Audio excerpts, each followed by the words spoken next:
Zero. Hi guys, good afternoon. So ngayon, pupunta ulit kami ng Bicol. So update ko kayo mamaya sa daan. At ang daan natin ngayon iba. Dadaan tayo ngayon sa Bundok Peninsula. So kasi marami ang napapanood, maganda doon kaysa dito sa may papuntang Chaong and going to Gumaka. So titingnan natin. And ngayon pala is 1:43 PM. So, may pupunta tayo sa Bicol na hindi pa natin napupuntahan. Kaya sama ka sa trip ko. Okay? Oh, it's gonna break! And guys, nandito na tayo sa may Padre Garcia. So, tulad nga ng sinabi ko last vlog ko na nung papunta kaming Bicol, dito yung isa sa madaling daanan para lampas ka na ang labas mo ay Lucena na. So yan. Okay din dito dumaan. Kung halimbawa nagugutom ka, marami rin kainan dito sa may kanto ng Padre Garcia. So may McDo, may Jollibee, may Bulaluhan, and may 7-Eleven. Turn left onto Batangas, Quezon Road, Torres Street. Kaliwa tayo. Then pagdating natin sa bayan ng Padre Garcia, kakanan tayo.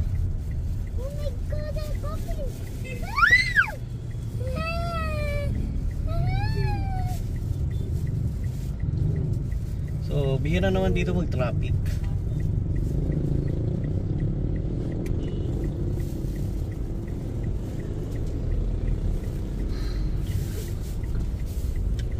Yan. So, dito yung bayan ng Padre Garcia. Rosario, San Juan, Candelaria Road.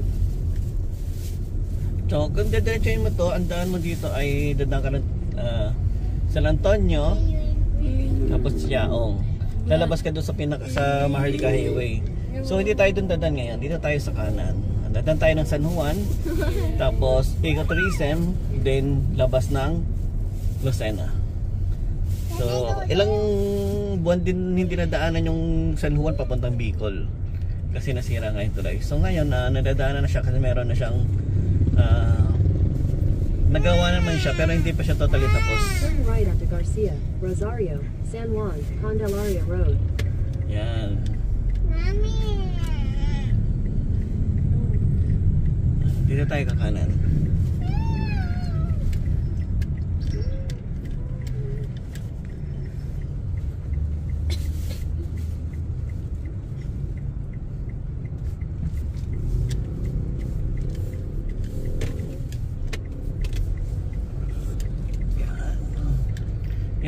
Yan ito, dire-diretso. 28 kilometers. Ito, dire-diretso na to pag ano mo, labas mo nito sa may Rosario. Sige, update ko kayo mamaya. Thank you. Yan guys, palabas na tayo doon sa may Kilo-Kilo na daan. Barangay Kilo-Kilo pala. So ito na, kung doon kayo, kumanan kayo, yun yung Rosario, sa bayan ng Rosario. Ito, going to San Juan na to. Pero Rosario pa rin to. Yan, dire-diretso lang yan.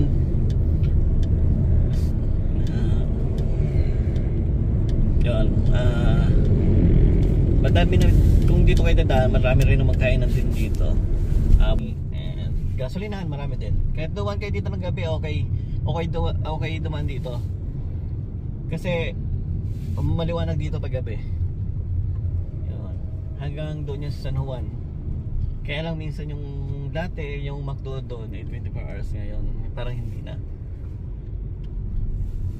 Kasi nga nung nasira yung tulay, bihira yung dumadaan na dito. So dumadaan na lang dito yung mga taga San Juan lang talaga. Pero siguro ngayon babalik na ulit. Yan. Medyo traffic lang dito sa may San Juan, bayan ng San Juan kasi yun nga, ang dami nilang iskinita. Tapos yung lalo na pag summer kasi yung papuntang mga beach doon ang daan. Okay. So mamaya update ko kayo pag ano na tayo, nandun na tayo sa na sirang tulay. Papakita ko sa inyo kung anong itsura na. Yung tulay na yung Bantalan Bridge na nasira. So Kung tama ako, banta na hindi ko ano. Sige, mamaya update ko kayo. Thank you.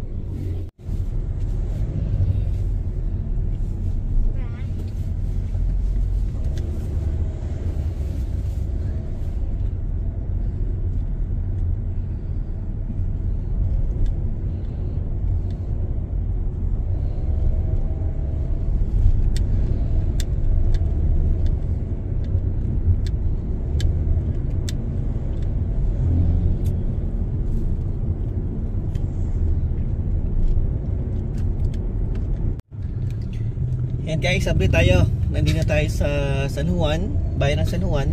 So ito yung sinasabi ko sa inyo ba't nagte-traffic, kasi marami siyang intersection. Kaliwat kanan, tapos mga ilang metro lang, intersection ulit. So pag nakalampas ka dito, okay na naman. Yun. Ayan, Jollibee, McDonald's. Ang iba dyan kasi 24 hours dati. Sana bumalik na sila. Yun, malapit na rin tayo sa Bantilan Bridge. Bantilan Bridge pala. Yun. Papakita ko sa inyo kung ano na itsura ngayon. Yun. So, yung papunta nating Bicol ngayon, okay naman yung panahon. Hindi siya ganoon kainit. Sana wala tayong traffic doon sa may mga bandang Quezon na. Yan o, intersection na naman. Tapos after nitong intersection ulit.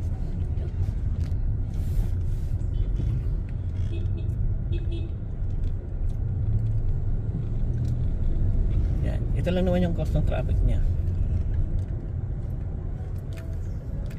So, yun guys, update ko kayo ulit mamaya pag nasa Bantilan Bridge na tayo. Thank you. Yun guys, nandito na tayo sa Bantilan Bridge. So, ito yung update situation niya. So, yun, ginagawa pa din. Inopen lang din ito para kasi madami talagang, malaki talaga na itutulog itong daan na ito eh. Yung papuntang Quezon province. Yan. Yun. Nature ngayon. Date. Kasi nung bagyo, yung sira tong bagyong nung bagyong to, apaw talaga dito yung tubig eh. Maapaw siya. Kaya nasira yung tulay, yung dating tulay. Yan. Kaya yung traffic, isang lane pa lang yung nadadaanan. So, yan, malapit na tayo sa ecotourism. Papakita ko na rin sa inyo ang daan doon. 400 meters na lang ecotourism na. So ito yung shortcut papuntang Lucena. Hindi ka nadadaan ng San Pablo, ng Alaminos.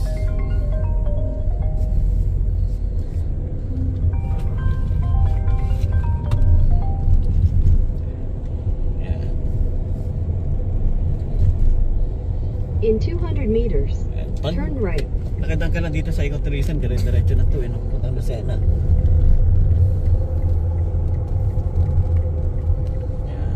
Ito na yung bigbuan niya. Turn right. So, nakadaan ako dito ng gabi. Maliwanag din dito pag dumaan ng gabi.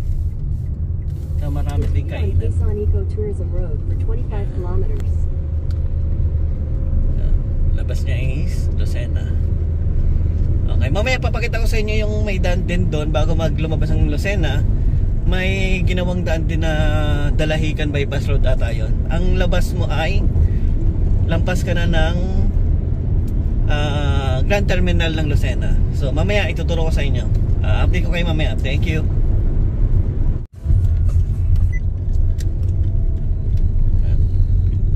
Ayan guys, ito guys yung update ko lang kayo. Ito yung sinasabi ko sa inyo na Dalahican Bypass Road at ang tawag dito.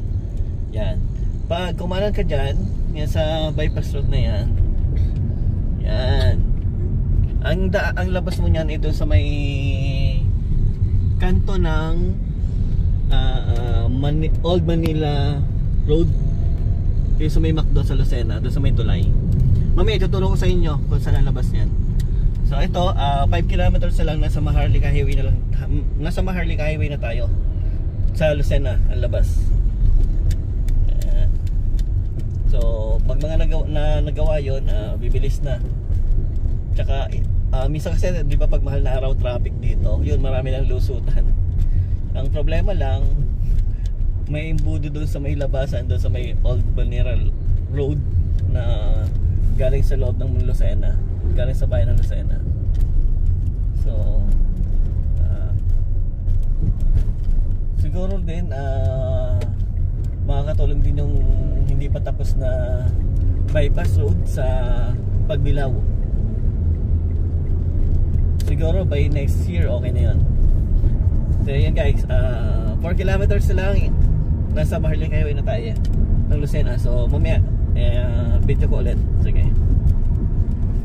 Yan guys, update ko lang kayo. Bago tayo lumabas ng Lucena Maharlika Highway, so ito yung bypass road naman na to. Yan yung makikita yung naglalabas at lumalabas dyan. Yan yung Sariaya Bypass Road. So yun, ang dami natin na bypass na daan. So hindi tayo na traffic doon lang sa may San Juan. Yan, yun yung Sariaya Bypass Road. So pag labas niyo doon sa Sariaya Bypass Road, 1.5 kilometers na lang, Maharlika Highway na ng Sabad na Lucena. So yan, tapanan yan, Lucena property, proper. Yan, yan.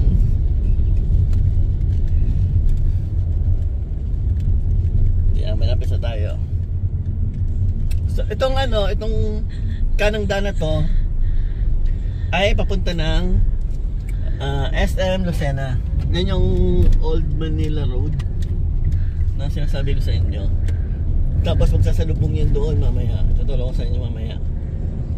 So yan, 1 kilometro na lang, nasa Maharlika Highway na tayo.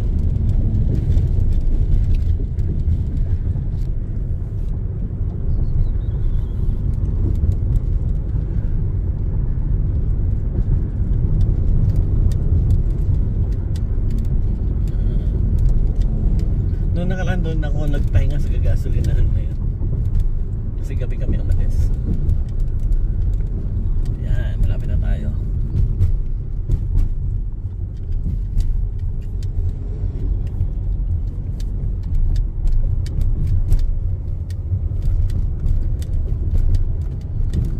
So medyo lumak-lumak na ang daan dito bago lumabas ng bypass road. Puro truck ang dumadaan dito eh.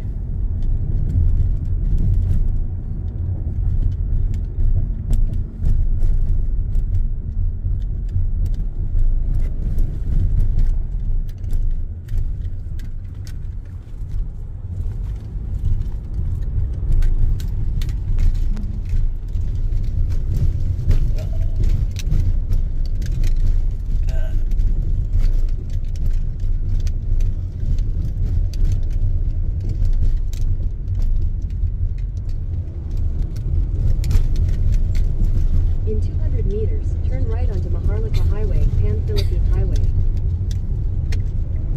Yan, ito na. Ito na yung Maharlika Highway.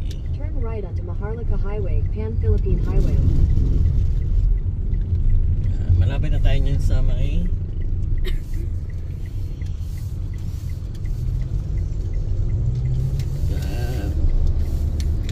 okay guys, ito na yung Maharlika Highway sa Lucena. So mamaya update ko kayo ulit pag medyo nakalayo tayo. Okay guys, salamat. Yan guys, nandito tayo sa may, dito na tayo sa Lucena. Ayun, tunnel.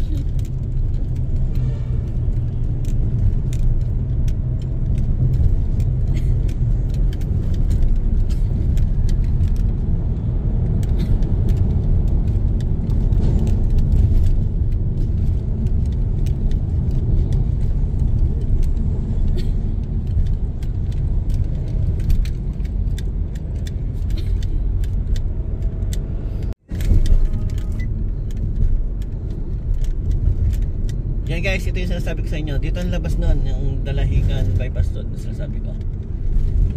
Hindi ko lang sure kung tama yung tawag ko na Dalahican Bypass Road. Yan ang labas niya.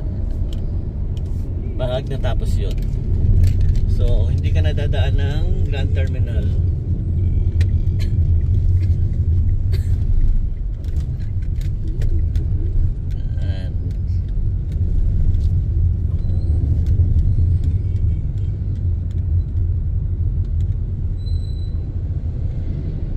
Tapos ituturo ko sa inyo kung hindi ko tanda kung dito ba yun. Yan. Ito yung minsan traffic din dito talaga. Kasi makikita nyo, ang daming mga bilihan.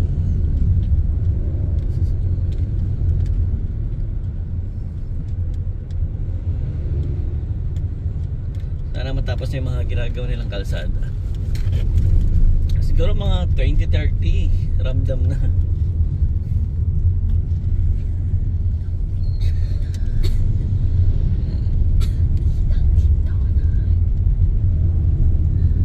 Yan guys, yun lang. Mamaya i-update ko ulit kayo sa kung anong situation ng daan pag nasa Quezon na tayo. Saka mamaya pala dadaan ako sa Bundok Peninsula. So, iwas muna tayo doon sa Danang Quiaong papuntang Gumaca. Okay guys, thank you. Yun guys, ito nga pala yung bagong gawa na Pagbilao Bypass Road. So, hindi pa siya tapos. Ang labas mo nun ay sa pinakalabas mo nun doon sa yung tapos na ay pwede mong daanan doon sa bayan ng Pagbilao, doon sa bago pumasok ng matraffic ng Pagbilao. Pero kung matatapos yung bypass road na yon, lalampas ka doon. Ang malapit ka na doon sa may pinakalampas na ng mga traffic. So maluwag na lalabasan doon kung matapos yun. Pero ngayon, ang pag lumabas ka doon, pag doon ka dumaan, labas mo ng bayan ng Pagbilao. May daan doon. Mamaya ituturo ko sa inyo kung saan ang labas pa nun. As of now, kasi hindi pa tapos yung Pagbilao Bypass Road, may ginagawa pang tulay. Okay? Sige, cut ko muna. Mamaya ituturo ko sa inyo kung saan ang labas doon. Yan guys, update ko kayo. Nandito tayo sa bayan ng Pagbilao. So ito yung sinasabi ko sa inyo na may iwasan yung traffic na to pag doon kayo dumaan sa Pagbilao Bypass Road pag natapos na yon. So mula dito, makikita nyo, traffic na yan hanggang makalabas ng bayan ng Pagbilao. Kasi one way lang siya. Isang sasakyan lang nakakalusad doon sa papasok hanggang palabas ng bypass road pag galing ka dito ng Lucena, tapos papunta ka ng Atimonan. Yan. Tapos kasi pinakabayan niya masikip eh. So hindi makapag road widening dito kasi maraming masisira. Isa na yung simbahan. So ang ginawa nila bypass road na lang. So makikita nyo naman ang traffic. Lalo na pag mahal na araw sa ng traffic dito.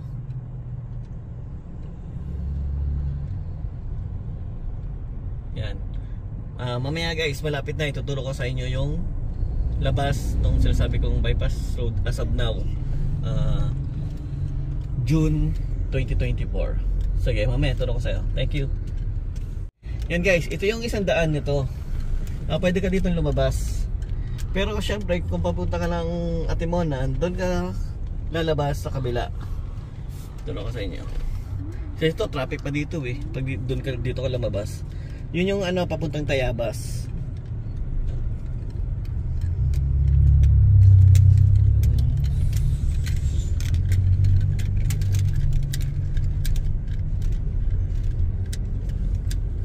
Yung masikip talaga ang daan dito sa Pagbilao.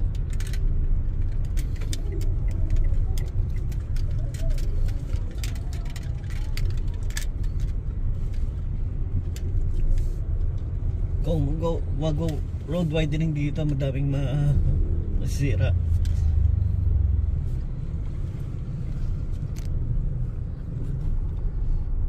Ano pa yan? Sakit ka rin.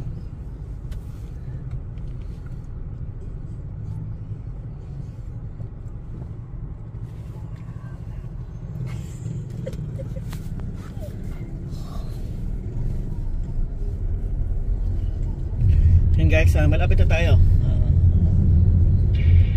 So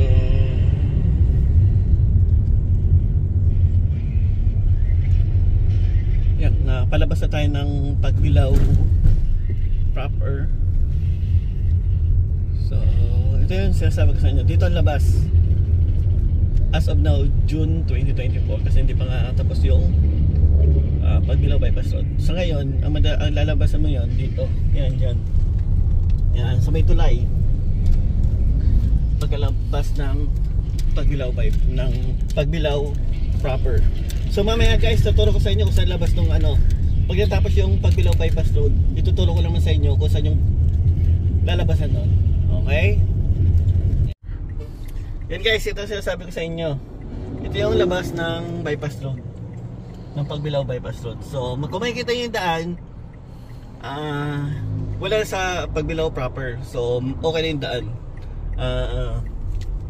Maganda na, hindi ka naman traffic. So yun, kaya lang hindi pa yung madalan ngayon kasi nga may ginagawa pang tulay. Okay, so may update ko ulit kayo. Thank you.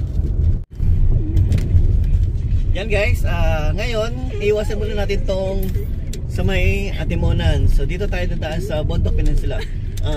First time kong dumaan dito lang, nagdadrive ako laging papunta dyan, lagi ang daan ko dyan sa may Bitukang Manok na tinatawag. So ngayon dito tayo dadaan.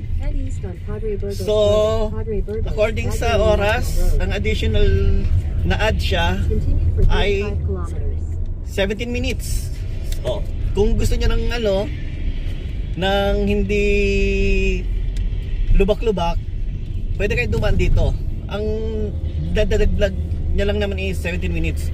So depende pa rin yung sa driving skills mo, kasi maganda ang dito, maganda ang daan.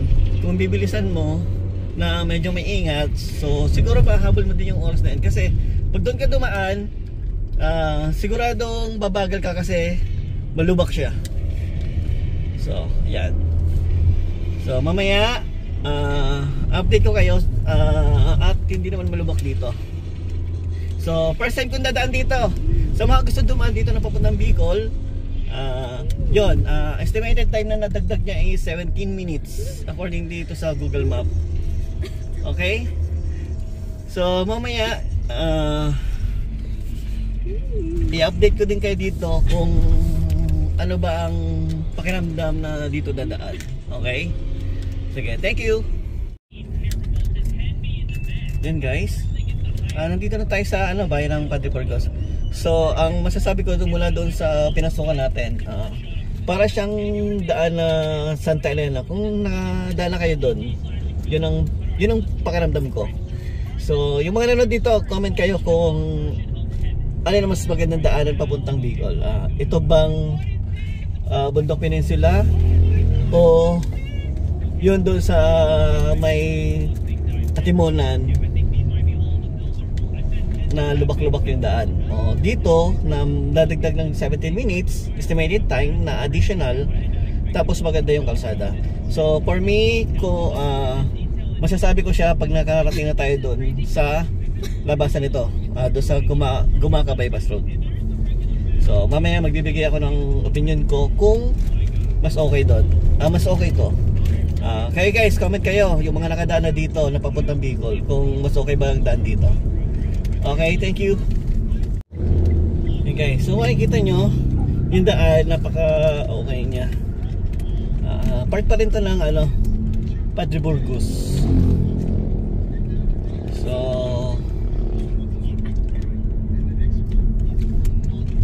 yan, ano lang siya, kung mapapansin nyo, maliit yung kalsada niya, but it's okay naman yung ito na pala, part na pala to ng Agdangan. Yan, maligayang pagdating sa bayan ng Agdangan.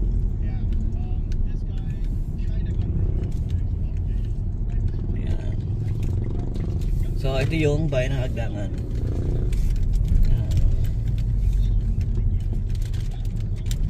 Napaka okay nung kalsada niya, hindi siya katulad ko sa kabila. Kung dadaan ka sa Atimonan, lalo na kung doon sa baba sa Diversion Road, hindi doon sa ano, sa Bitungang Manok.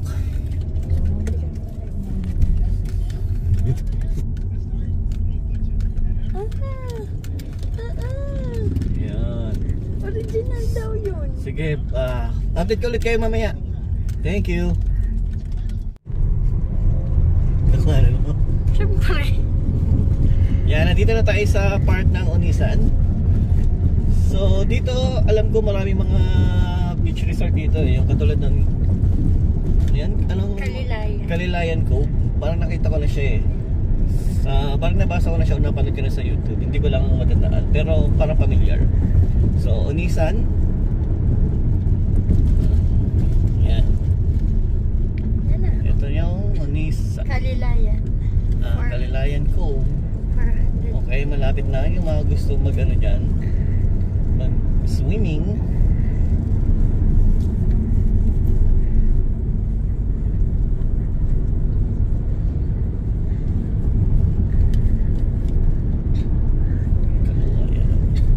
Turn right daw. Pag Kalilayan. Ito. So Yes. yung mga punta swimming yan dyan, Kalilayan Cove.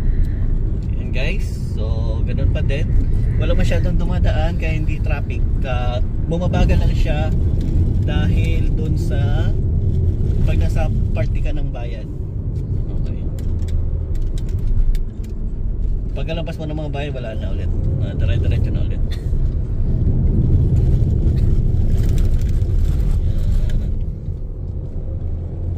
Okay guys, update ko ulit kayo mamaya.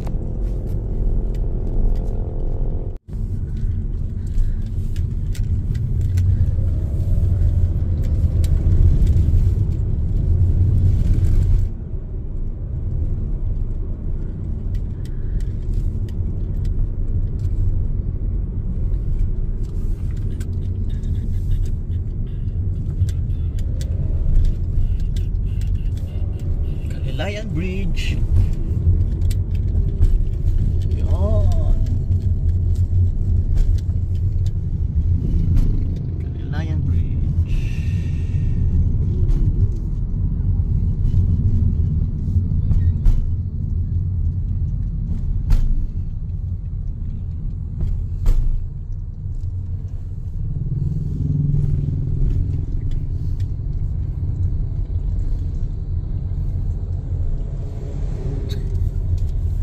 Miss, I love you too.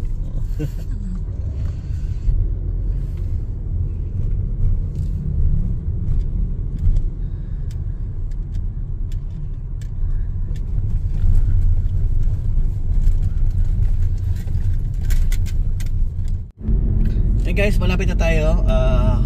So ang labas nga nito is Gumaca Bypass Roads. So kakaliwa na tayo dito. Malalaman nyo naman na kakaliwa kayo. Sasabihin ng Google Map. Tsaka ito yung pinakapalatandaan. San Narciso Road. Boss Fuel ang nakalagay.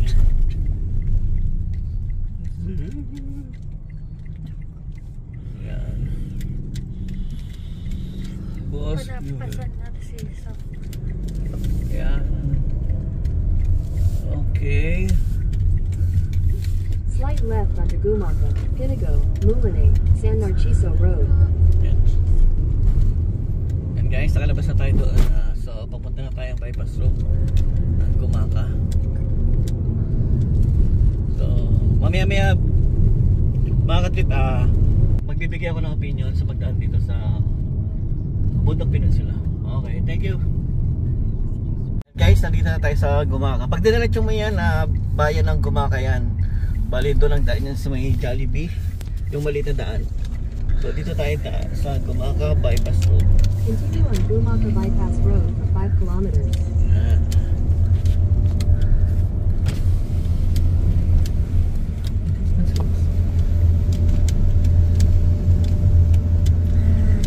Kasi, papapasan.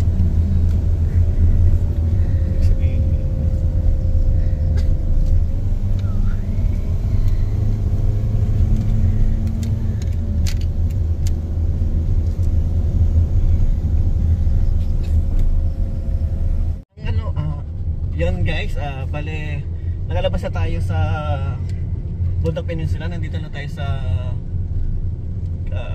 Quezon Bypass Road. Gumaca Bypass Road, yun. So, yun nga, para siyang Santa Elena kung nakanda na kayo sa Santa Elena. Tapos, napansin ko sa kanya, wala lang siyang masyadong ilaw. So, siguro madilim siya, masyado siya madilim. Sa gabi, lalo na kakaunti yung mga dumadaang sasakyan. Tapos, yun nga, may napansin din ako. Pag doon kayo dumaan, may mga ano siya, public toilet. Mga 5 ata na kita ko mga bagong gawa na malalaki. So hindi na kami nakahinto doon kasi yun nga, nagmamadali kami kasi baka abutin kami ng dilim dito sa Gumaca Bypass Road. Wala ring ilaw dito. So yun, yun ang ano ko sa dumaan. Bali siya, nadagdagan siya ay 15 minutes na lang. Nadagdagan siya na 15 minutes kung doon ka dadaan sa Bundok Peninsula, tapos ang labas dito sa Gumaca Bypass Road. So depende rin siya sa ano mo, sa driving mo, kung bibilisan mo o anong mabagal. Tsaka kung mahilig ka overtake, kaya lang hindi ka makapag-overtake basta-basta kasi yun nga, maliit lang yung daan, 2-way lang talaga siya. Yun guys, so update ko kayo mamaya. Nandito lang kami sa Gumaca Bypass Road. Thank you. So mga guys, so tigil muna kami ngayon dito sa may Calawag, Quezon. Jollibee muna. Inabot na kami na 7:30. So kain muna bago dumiretso. Yan. So kanina dumaan tayo sa Bundok Peninsula. So okay naman dun dumaan. Mag-add ng 15 minutes sa driving. Tapos iwas sa Lubak. Yun. Saka yun nga, nagmamadali rin kami pagkalabas ng ng Bundok Peninsula kasi abuti kami ng gabi sa Gumaca Bypass Road. So yun nga, 7:30 nandito kami sa Jollibee, Calawag.